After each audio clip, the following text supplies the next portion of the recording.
আল্লাহর হাবিব সাল্লাল্লাহু আলাইহি ওয়াসাল্লাম মসজিদে নববীতে বসে আছেন সাহাবাদেরকে নিয়ে। হঠাৎ এক বেদুইনের আগমন, যার মধ্যে নগর জীবনের কোনো নিয়ম কানুন সে দেখেনি, জানে না, বুঝে না। সিভিলাইজেশন বলতে যেটা বুঝি, ভদ্রতা, কার্টেসি, ম্যানার, এটা সে শিখেনি। এরকম এক বেদুইন অনেক দূর পল্লী থেকে মদিনার মসজিদে নববীতে এসেছে, কিন্তু সে ইসলাম ধর্ম গ্রহণ করেছে, মুসলিম। তো মসজিদে ঢুকে সে 2 রাকাত নামাজ পড়তেছে। এসে যে রাসূলকে সালাম দিবে, কথা, ওই কার্টেসিটাও নাই। রাসূল সাল্লাল্লাহু আলাইহি ওয়াসাল্লাম বসা ওইদিকে সাহাবাদের নিয়ে, সে তার মতো এসে এক জায়গায় মসজিদের সাথে তার উট বেঁধে সে 2 রাকাত নামাজ পড়ে দোয়া করতেছে আল্লাহর কাছে। কি দোয়া জানেন? দোয়ার মধ্যেও কাটিছি নাই। দোয়াতে বলে, ইয়া আল্লাহ, আল্লাহুম্মা আরহামনি ওয়ারহাম মুহাম্মাদা ওয়ালা তারহাম মা'ানা আহাদা।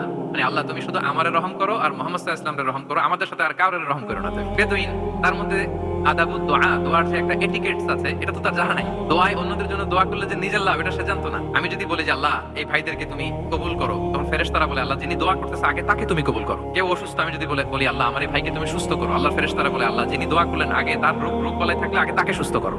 এই যে দোয়ার এটিকেটস, আদাবুদ দোয়া, এটা সে জানতো না। সে দোয়া করতেছে, আল্লাহুম্মা আরহামনি ওয়ারহাম মুহাম্মাদা ওয়ালা তারহাম মা'ানা আহাদা। শুধু আমারে রহম করো, মুহাম্মদ সাল্লাল্লাহু আলাইহি ওয়াসাল্লাম রহম করো, আর কাউরে না। রাসূল সাল্লাল্লাহু আলাইহি ওয়াসাল্লাম দূর থেকে দেখতেছেন এই দোয়া আর বলতেছেন যে হায়রে, একটা প্রশস্ত জিনিসকে সে সংকীর্ণ বানায় ফেললো। আল্লাহর কাছে কি রহমের কোনো কমতি বা ঘাটতি আছে? নাই। সে তো দোয়াতে সবাইকে ইনক্লুড করতে পারতো। তো রাহমাতুল লিল আলামিন আল্লাহর হাবিব সাল্লাল্লাহু আলাইহি ওয়াসাল্লাম তিনি বুঝতে পেরেছেন যে এই লোকটা আসলে বেদুইন, তার মধ্যে ওই কার্টেসি নাই।